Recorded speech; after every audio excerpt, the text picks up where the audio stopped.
Mari kita berdoa kepada Tuhan. Terima kasih Tuhan, kami ucap syukur sampai hari ini Tuhan telah memberkati kami. Betapa besarnya kasih-Mu Tuhan dalam perjalanan iman kami. Meskipun beberapa kami yang masih menunggu mujizat Tuhan, tetapi kami tetap percaya Tuhan, kalau kami sudah mendoakannya kepada Tuhan. Jika terjadi itu adalah mujizat Tuhan, dan kalaupun itu tidak terjadi, maka itu adalah kehendak Tuhan.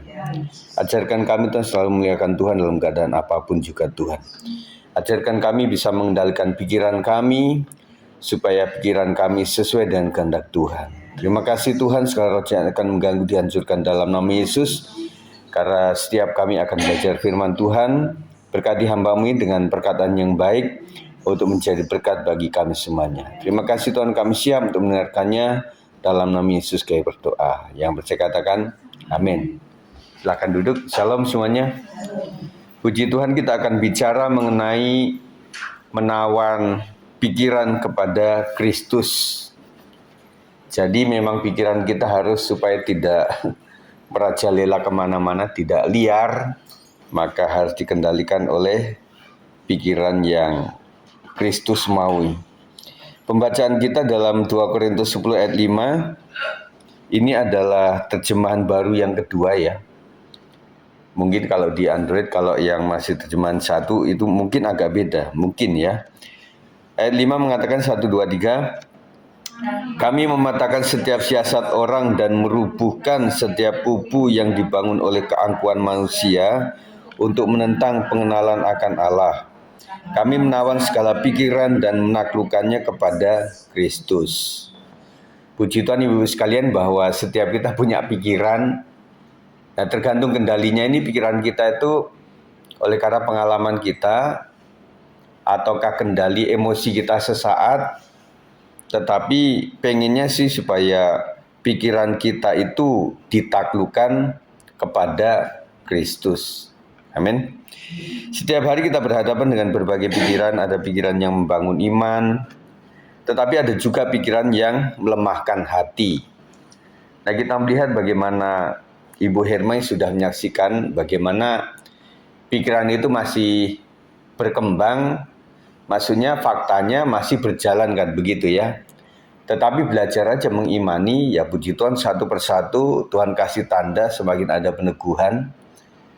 Makanya saya bilang kepada semua jemaat termasuk anak-anak muda yang sedang mau berpendidikan ke perguruan tinggi maupun sekolah ya. Nah, kalau kita sudah mendoakan dari awal, ya kemungkinan yang pertama kalau itu jadi, ya Tuhan memberkati. Kalau tidak, berarti kehendak Tuhan yang jadi. Bibi kan sudah bergumul, artinya ada beberapa tanda-tanda. Nah, karena kita sudah doakan, makanya ada tanda-tanda, oh berarti ini memang tidak sesuai dengan maunya Tuhan. Ya kita doakan teruslah ya. Sambil berjalan kita mendoakan yang si sakit itu kan supaya ya ada mujizat Tuhan yang luar biasa. Kalau tidak mujizat sembuh, ya kuat. Ya. Kalau tidak sembuh ya kuat. Itu kan satu mujizat. Mending, ya bukan mending sakit-sakitan tapi aktif bergereja. Daripada sehat walafiat tetapi bukan malah ke gereja. Betul nggak? Mending begitu Ibu sekalian.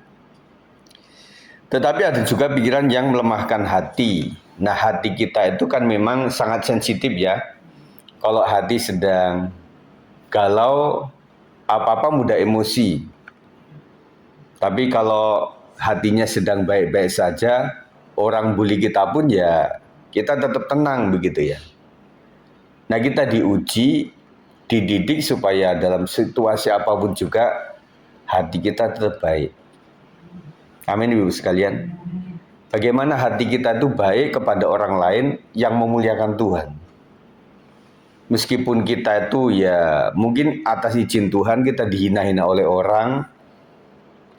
Dan yang pertama Tuhan pengen menguji apakah anakku ini betul-betul punya kesabaran, kemurahan hati, kebaikan atau tidak di saat yang tidak baik. Yang kedua, orang lain juga itu belajar dari kita. ternyata orang Kristen itu meskipun diolok, dihina, atau dimaki, ternyata tetap baik. Nah begitu.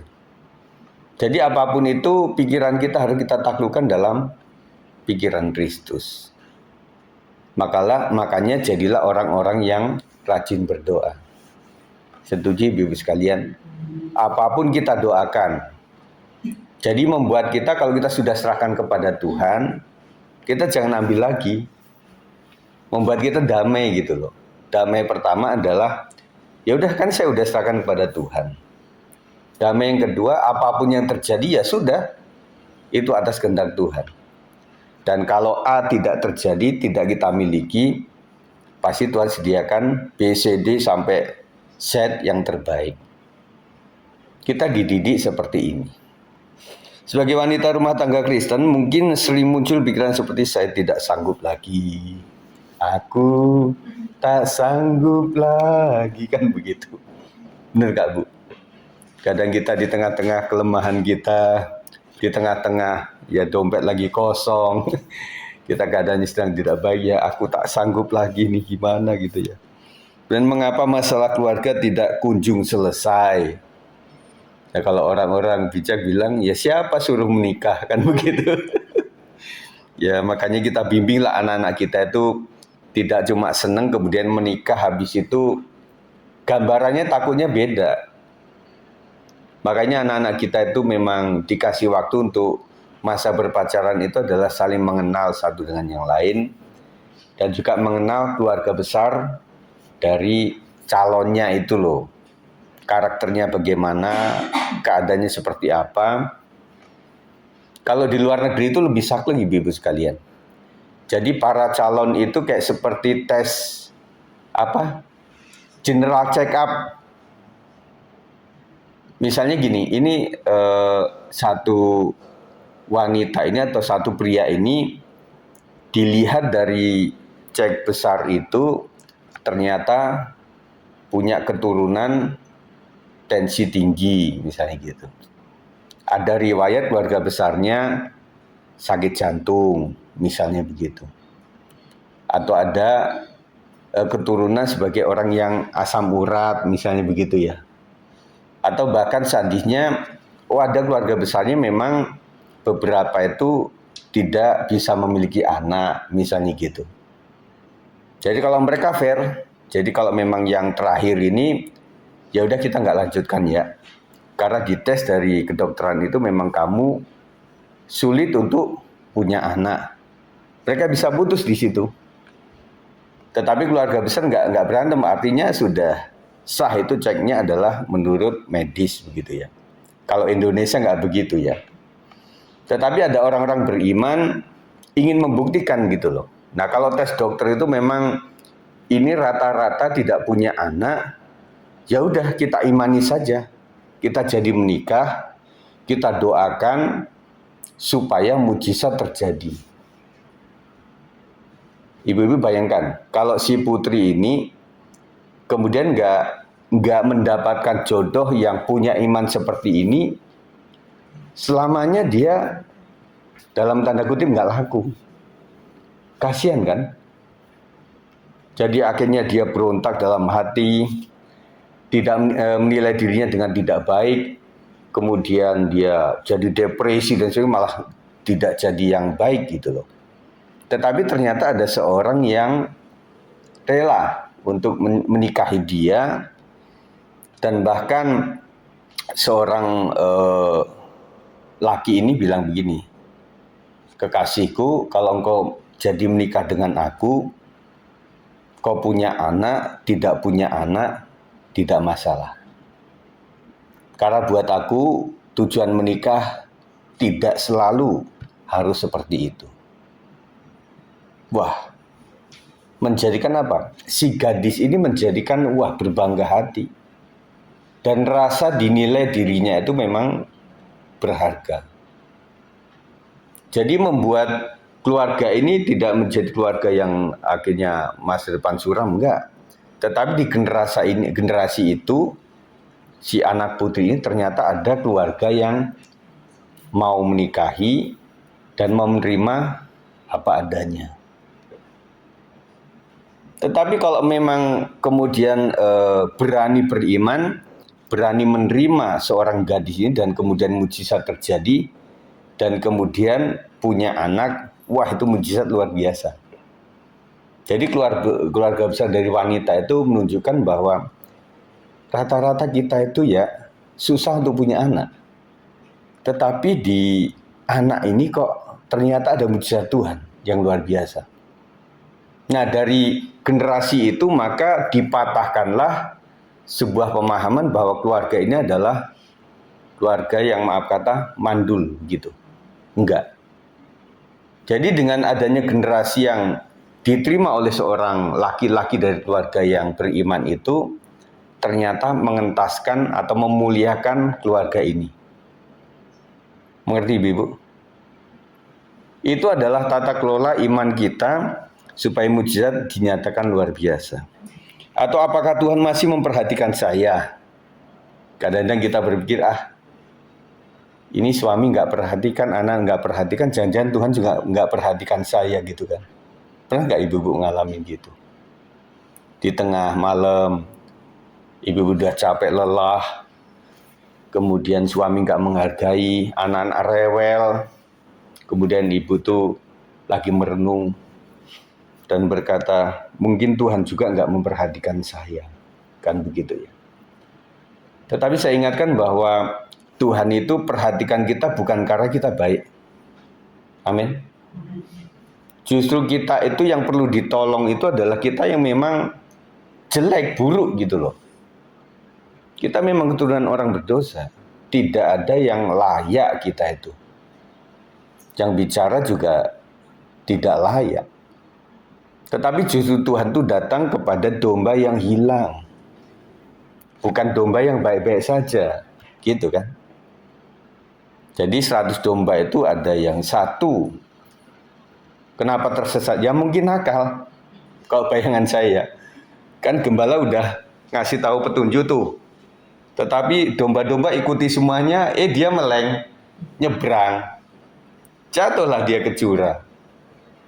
Ya, makanya sang gembala yang baik itu, yaudah kamu domba-domba yang sudah baik-baik semuanya, sudah nurut, tinggal di sebentar ya. Aku cari temanmu yang nakal itu. Ya cari. Maka ibu-ibu pernah perhatikan nggak ada gambaran gembala itu tongkatnya itu melengkung. Iya, untuk apa itu? Iya. Kok dia di tebing gitu kan mesti diginiin. Nggak tahu lehernya atau perutnya kan diginiin.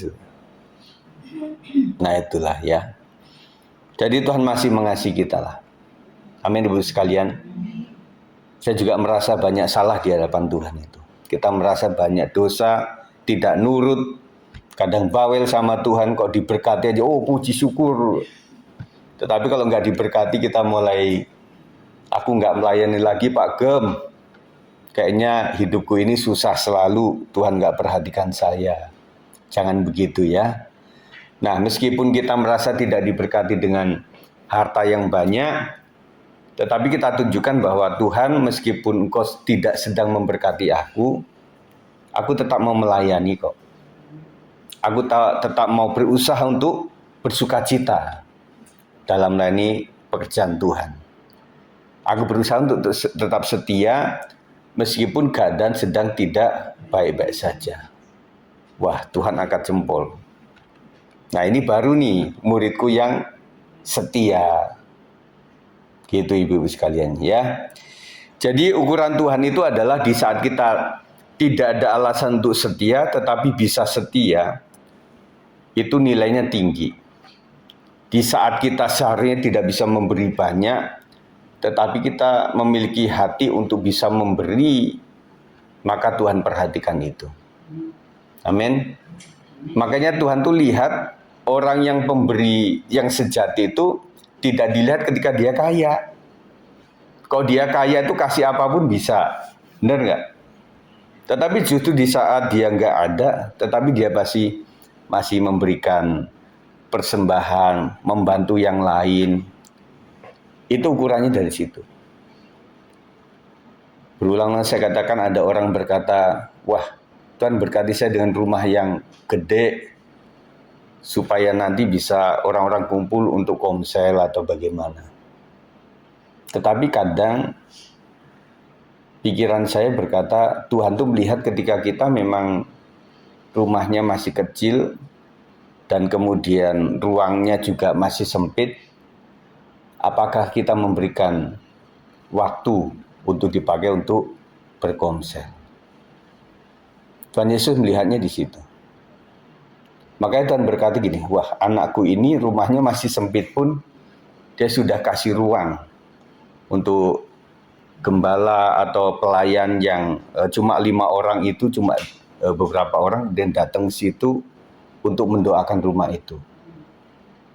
Maka Tuhan bilang sama malaikat, Kat, jangan lama-lama berkati dia dengan rumah yang gede. Begitu ibu-ibu ya. Makanya siapa yang pengen punya rumah gede, punya kendaraan yang cukup, mungkin dimulai dari yang kecil. Makanya saya sangat terharu dengan beberapa orang yang pakai kendaraan motor, kadang-kadang ya Bu Ika ini, kadang mesti bagi-bagi satu motor, kadang 3 orang, 4 orang. Jadi rasanya kok, makanya saya juga tanya kepada jemaat seperti itu, Pak, saya doakan supaya motornya lebih gede. Enggak Pak, bukan motor, mobil Pak. Oh puji Tuhan. Jadi imannya lebih kuat gitu loh. Saya pernah tanya Pak Thomas waktu itu. Ya saya doakan ya Pak, karena kan si Wen sama Yen lama-lama kan gede. Kayak Bu Herma aja, si Nadine udah gede. Iya kan? Ya, waktu itu kan kecil bisa di depan. Nah kalau udah gede kan yang depan begini. Nggak kuat lagi gitu loh. Jadi kami juga terharu melihat seperti itu ya. Artinya ya dimulai dari kecil Tuhan melihat, dan ketika Tuhan berpikir bahwa ini membutuhkan fasilitas yang lebih lagi sesuai kehendak Tuhan, Tuhan pasti kasih. Amin. Rasul Paulus mengajarkan bahwa kita harus menawan segala pikiran dan menaklukkannya kepada Kristus. Sulit nggak Bu, ibu-ibu sekalian? Pikiran kita yang kadang liar itu kita taklukkan di dalam kehendak Tuhan, itu nggak mudah.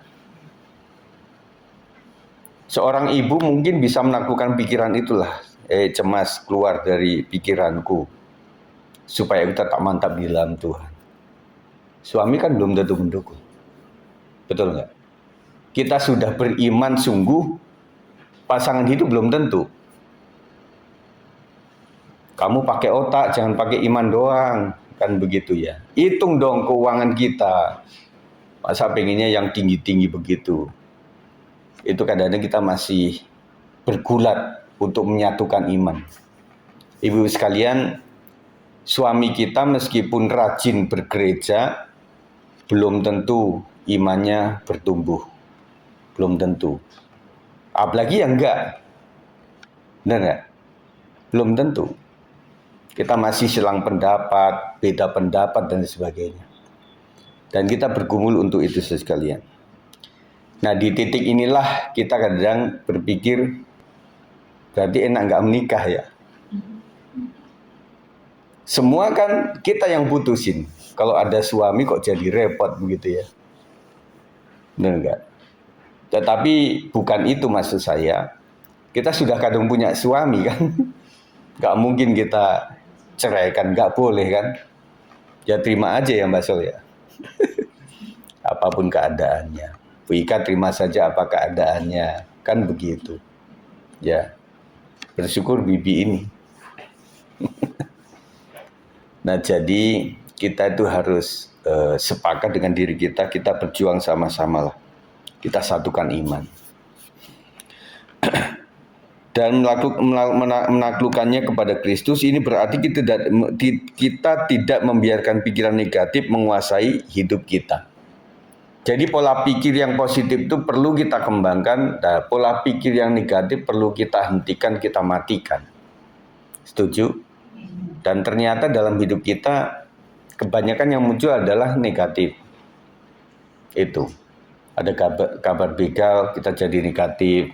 Ada kabar pocong, kita jadi negatif, kan begitu. Nanti tanggal berapa BBM akan naik, pikiran kita udah negatif. Betul nggak? Ya, saya berpikir bahwa itu keadaan Indonesia. Ya, siapapun kita akan mengalami itu. Tetapi setiap ibu-ibu dalam rumah tangganya kan punya masa tertentu yang beda sama yang lainnya. Dan kita harus berpikir justru di saat orang nggak bisa, bagaimana caranya saya dengan Tuhan bisa. Itu yang harus kita kejar. Baru dalam keluarga kita ada mujizat, baru dalam keluarga kita ada sesuatu yang kita bisa saksikan. Kalau enggak kita flat, ibu-ibu sekalian. Kita mau saksi apa ya? Kok kayaknya begitu-begitu saja gitu. Nah, harus ada yang kita saksikan, artinya harus ada pengalaman dengan Tuhan. Harus ada pengalaman dengan Tuhan, berarti harus ada titik-titik rawan tertentu di mana kita nggak mampu, tetapi Tuhan mampukan. Harus ada itu. Artinya doa kita adalah, Tuhan, di dalam cobaan dan ujian ini kuatkan aku untuk menghadapinya. Supaya ketika aku sudah sukses, aku bisa bersaksi kepada yang lainnya. Gitu ibu-ibu sekalian. Kalau apa-apa berhasil, ya itu bisa disaksikan. Tetapi challenge-nya nggak ada, tantangannya nggak ada. Makanya Tuhan izinkan kita itu kadang-kadang mengalami goncangan dalam rumah tangga lah, komunikasi, masalah keuangan ekonomi, pekerjaan usaha, dalam mencari rumah, mencari pendidikan untuk anak-anak kita. Nah ternyata memang ya berjuang. Nah kalau anak kita kan santai. Ya yang penting saya lulus, pokoknya seneng lah gitu loh. Nah orang tua seneng, habis itu mikir, kamu sekolah di mana nak? Puji Tuhan anaknya pinter, jalur prestasi yang tanpa zonasi. Maaf kata kalau anaknya itu dibilang pinter juga enggak, dibilang bodoh juga enggak, tengah-tengah itu yang paling susah tuh.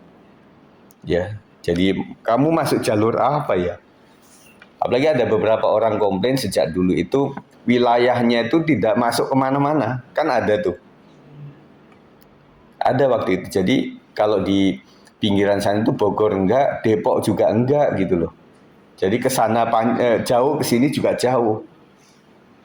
Maka ini yang menjadi seharusnya Menteri Pendidikan melihat ini. Jadi ada warga-warga tertentu yang memang posisi secara zonasi itu sangat sulit. Nggak mendekat ke sini, nggak mendekat ke sana. Dan notabene orang-orang pinggiran kadang-kadang kan memang ya tidak selalu prestasi anaknya bagus kan. Nah itu yang perlu, belum lagi kasusnya Bu Herma ini yang KTP-nya masih DKI tapi domisilinya di Depok. Nah itu harus diperhatikan. Justru itu kita berdoa terus untuk ini semuanya. Sebaliknya kita membawa setiap pikiran kepada Tuhan dan membiarkan firman-Nya menentukan cara kita berpikir. Jadi Bapak-Ibu sekalian, kita harus penuhi pikiran kita dengan firman Tuhan. Pokoknya istilah kata kalau awal-awal ngerti nggak ngerti, baca aja lah, baca terus saja. Nah suatu saat Roh Kudus akan memberikan ingatan kepada kita itu. Oh ternyata ada firman Tuhan yang seperti itu. Justru dalam penderitaanlah kuasaku nyata. Kok ada firman seperti itu? Cuma lupa saya tempatnya di mana. Tetapi ada firman seperti itu. Sehingga membuat kita mau lemah, kuat lagi. Nah begitu. Dan kemudian Roh Kudus ingatkan kita, kamu jangan khawatir lah. Beberapa anak-anakmu itu kan memang, waktu itu kan memang kamu mengkhawatirkan. Tetapi sampai sekarang kan, bahkan anakmu sempat sampai menikah kan. Bahkan dia masih bisa melanjutkan ke perguruan tinggi. Anakmu masih bisa kuliah sambil kerja. Ya syukuri akhirnya. Kalau anak pertama, kedua Tuhan membela, masa sih anak ketiga enggak? Nah, itu kita kuat lagi.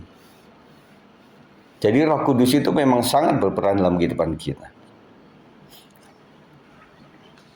Seringkali pertempuran terbesar bukan terjadi di luar diri kita, melainkan di dalam pikiran kita.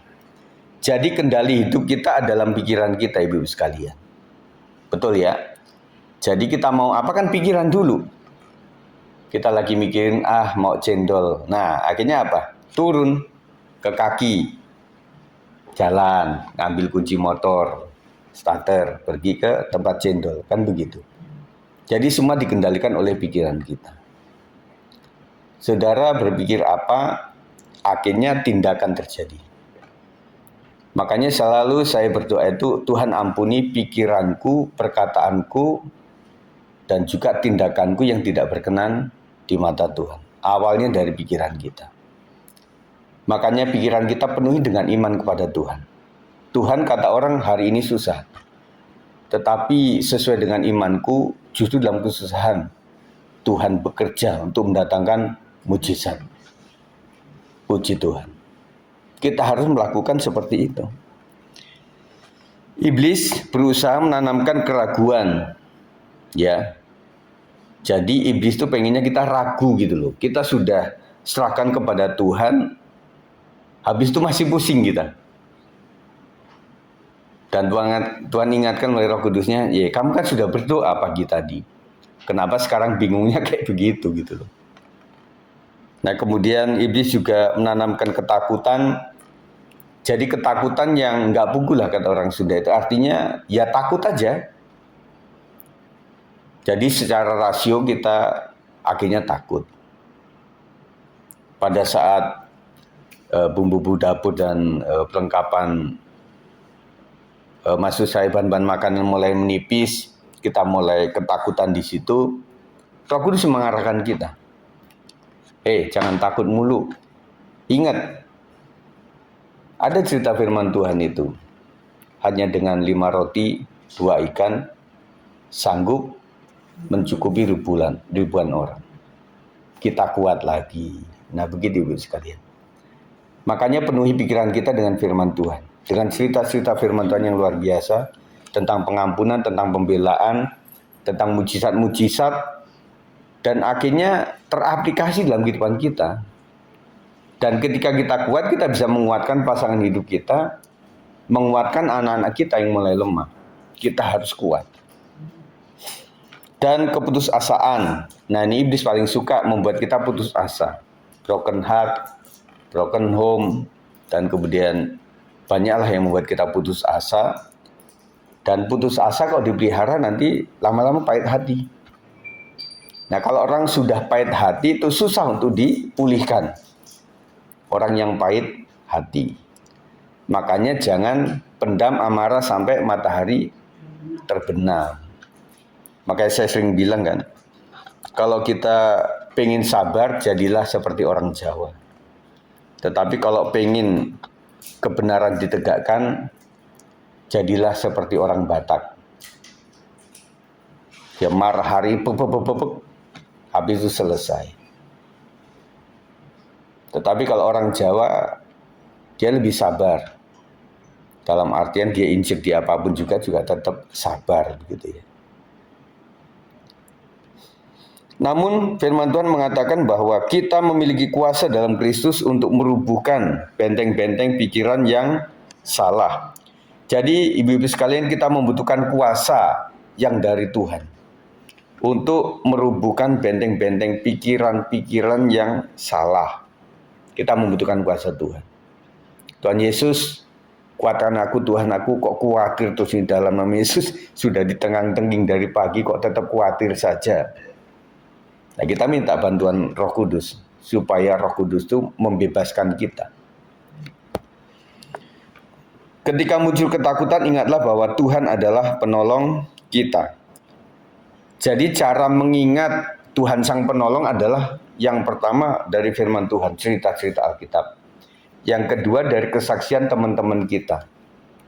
Maka saya berharap rajinlah bersaksi tentang kebaikan Tuhan. Oleh sebab itu, kalau ada materi bersaksi setiap minggu, Berarti kadang-kadang mesti ada masalah dong. Benar nggak? Jadi antara itu Ibu sekalian, saya pengen bersaksi Pak Gembala. Ya, akhirnya saya bilang apa? Ya Ibu harus ngalamin masalah dulu Bu. Supaya ada pertolongan Tuhan, maka ada materi untuk disaksikan. Mau nggak? Aduh kalau bisa jangan Pak. Saya pengen saksian tentang berkat gitu loh. Jangan masalah gitu loh. Ya iya. Semua orang juga maunya kan begitu. Tetapi kebanyakan berkat Tuhan dituangkan itu sehabis menghadapi masalah. Jadi ada pelangi sehabis hujan. Gitu. Ya Ibu sekalian. Jadi semoga Ibu sekalian semakin mengerti, semakin kesini, semakin mengerti bahwa berpengalaman dengan Tuhan secara dewasa itu memang membutuhkan trik-trik, membutuhkan cara-cara sesuai dengan kehendak Tuhan. Pokoknya jalan sama Tuhan aja lah. Jalan sama Tuhan, terseok-seok ya udah minta tolong sama Tuhan. Yang penting jangan disengaja. Jangan sampai bebal. Ya Tuhan maafkan aku karena aku udah lelah hidup, capek hidup, ngurusin macam-macam sebagai ibu rumah tangga. Ya udah nak, aku ampuni engkau. Tetapi engkau rajin lagi ya. Ya Tuhan terima kasih. Begitu. Jadi pengalaman hidup yang cukup banyak membuat kita kuat di dalam Tuhan. Pikiran yang dipenuhi firman akan menghasilkan yang pertama hati yang tenang. Hanya dekat Allah saja aku tenang. Jadi ketenangan itu hanya didapat ketika kita dekat sama Tuhan. Doalah sama Tuhan supaya tenang. Maka Ibu sekalian ketika Ibu sedang mikir pusing, pengen ketenangan, ada beberapa orang yang pengen keluar dari rumah. Bukan minggat, tetapi kalau sudah yang dilihat bapaknya kayak gitu, anak-anaknya kayak gitu, udahlah saya pengen ke satu tempat. Ya kalau punya duit ke puncak, tapi kan mahal. Atau ke pantai, ke Ancol gitu ya. Nggak perlu kayak gitulah, ke Tanah Merah juga cukup lah ngeliat orang main layangan. Iya, yang sederhana lah. Ibu kan tahu kan yang membuat saya bisa fresh itu apa, atau makan bakso lah. Hati yang tenang, kemudian perkataan yang membangun. Kita berusaha lah Ibu sekalian ya. Makanya terus saja saya katakan bahwa ketika kita sedang tidak baik hatinya, yang pertama jangan mutusin apa-apa. Jangan nulis apa-apa. Yang kedua, ya jangan berkata apa-apa dulu lah. Pokoknya tenang dulu lah. Jangan sampai salah. Gitu ya. Karena perkataan kalau sudah terucap, itu susah untuk dibalikin lagi. Mending kita tenang dulu lah, ngomong apa gitu ya. Yang bisa membangun orang lain. Kemudian ketika ibu-ibu itu mau ngomong kepada orang lain atau mau ngetik itu, tempatkan ibu di tempat orang itu. Kalau mendengar perkataan ini, mendengar atau membaca tulisan ini, apakah dia tersinggung atau tidak. Itu rem yang sangat baik. Jadi tunggu beberapa menit ketika mau menuliskan sesuatu atau menelpon sesuatu gitu loh. Kalau misalnya saya mau telepon si ibu ini, kayaknya utangnya gak dibayar-bayar. Nah itu mesti rangkai katanya mesti bagus. Jadi pikirannya panjang. Waduh, ini pelanggan yang setia ini. Nggak pernah dia nggak bayar utang misalnya begitu ya. Di warung atau di toko gitu ya. Ya kita mengingatkan saja kan begitu. Nah itu jangka panjangnya. Dan tindakan yang memuliakan Tuhan. Jadi apapun yang kau lakukan, lakukanlah seperti untuk Tuhan dan bukan untuk manusia. Itu yang paling baik. Jadi membuat kita lebih bertanggung jawab atas seluruh kehidupan kita. Penerapan hari ini, periksalah pikiran-pikiran yang memenuhi hati ibu-ibu sekalian. Apa itu kira-kira? Pikiran apapun, apakah itu pikiran mau mendendam, atau pikiran mau melakukan, minggu saya nggak ke gereja, saya udah muak. Atau ibu-ibu sekalian berpikir, wah nanti sehabis BBI saya mau makan bakso, ajak ibu gembala lah. Macam-macam pikiran ibu-ibu sekalian ada. Ya, kita pantau apakah itu ketakutan, kemarahan, kekecewaan, atau kekhawatiran. Jadi ketakutan nggak boleh. Tentang pikiran kemarahan nggak boleh. Kekecewaan juga nggak boleh. Kekhawatiran juga nggak boleh. Apakah empat-empatnya ada dalam pikiran kita sesaat ini? Kita berharap kalaupun ada, ya kita coba logika firman Tuhan. Kalau misalnya ada ketakutan, apa yang saya takutin? Nggak ada duit, yang saya takutin saya nggak ada pembela, yang saya takutin nanti takutnya anak saya nggak masuk, yang saya takutin habis BB ini saya mau masak apa nanti. Macam-macam yang kita takutkan. Nah Tuhan bilang ya kita mesti punya iman tetapi juga punya tindakan secara nyata ibu-ibu sekalian. Amin. Nah kalau misalnya ketakutan nanti masak apa, nah karena nggak ada bahan makanan ya beli di pasar induk, di Indomaret atau di Alfamart atau dimanapun gitu ya, atau ke Tip Top, kita beli di situ. Nah kalau ketakutannya itu masuk kepada ya Pak Gem, saya bisa beli itu tapi duit nggak ada, nah ngadong hepeng, ya kita doa sama Tuhan. Nanti Tuhan kasih hikmat. Kita doa sama Tuhan. Akhirnya oleh karena izin Tuhan, akhirnya ada seorang yang minta bantuan kita. Bu, bisa nggak buatin saya kue? Terus gimana bahan-bahannya? Nanti saya yang beli, ibu aja yang buat. Nanti jasanya saya akan upahin. Oh, puji Tuhan. Dan nggak Bu? Pernah nggak membayangkan cara Tuhan yang tidak pernah kita pikirkan? Bisa terjadi. Itu bisa terjadi atas orang-orang yang percaya. Bahwa kemudian kemarahan. Nah, saudara marah sama siapa? Atau sama suami, atau sama anak-anak, atau apa itu. Nah, kenapa marahnya? Yang kedua, waktu saya benar-benar marah ini menghasilkan yang positif atau tidak? Nah, kita pikirkan. Nah, kalau ini terhadap keluarga besar saya mau marah, tapi nanti persaudaraan malah renggang. Nah kita pikirkan ini. Kita sedang mau memenangkan dia. Karena dia belum Kristen misalnya. Kita pikirin panjang. Akhirnya Tuhan kasih hikmat. Nak kamu jangan marah seperti itu. Kau kan akan menjangkau jiwanya. Jadi jadilah terang. Dalam keadaannya sesenep apapun, semarah apapun, kau nggak marah. Ternyata membuat orang itu luluh hatinya. Tante, sebenarnya kan tante marah sama aku. Enggak nak, saya doa sama Tuhan. Ternyata Tuhan saya bilang, enggak boleh marah lah sama keponakanmu, misalnya begitu ya. Wah tante baik sekali ya. Akhirnya berujungnya akan baik. Kemudian kekecewaan. Ibu-ibu kecewa tentang apa? Kepada siapa? Nah yang membuat ibu-ibu kecewa itu masalah di orang itu atau di saya. Nah kita pikirkan. Kalau masalahnya di saya, ya saya mesti gentle. Artinya maafkan aku ya, aku sudah salah. Membuat saudara nggak kecewa lagi.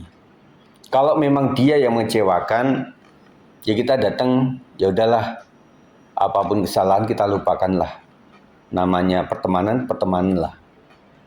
Masalah duit lah, udahlah nggak usah diurusin. Jangan sampai uang itu menjadikan pertemanan jadi renggang. Makanya kan ada tips tuh buat orang-orang yang bijak itu. Kalau sama saudara, sedarah misalnya, atau semarga, bertemanlah, tetapi jangan urusan dengan duit. Katanya begitu. Tidak semua, tapi kebanyakan begitu. Kakak adik, kalau sudah urusan duit, apalagi orang tua sudah meninggal, kadang-kadang jadi tercerai-berai oleh karena duit. Makanya hati-hati di sini. Kemudian kekhawatiran, apa yang kita khawatirkan? Jadi firman Tuhan mengatakan kekhawatiran nggak menambahkan sehasta dari jalan hidupmu, nggak menambahi. Tetapi justru iman kita itu berkata seperti dalam lagu itu loh, pohon ara tak berbuah, pohon ara tak berbuah, pohon anggur tak berbuah, lembu sapi terhalau dari kandang, aku tetap beria-ria di dalam Tuhan. Artinya masa paceklik, tetapi kita masih bersuka cita, itu yang luar biasanya. Karena kita tahu, saya punya iman.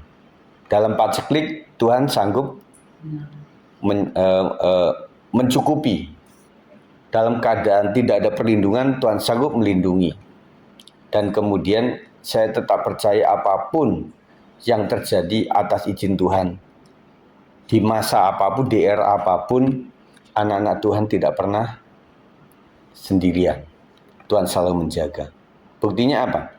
Alkitab berkata tentang Elia, dalam keadaan paceklik luar biasa, Elia disuruh ke sungai, kemudian burung gagak kasih roti.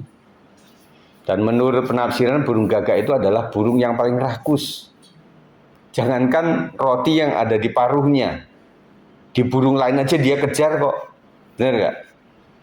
Nah, Tuhan kasih ibarat bahwa yang rakus saja sanggup dipakai Tuhan untuk menjadi berkat bagi anak Tuhan.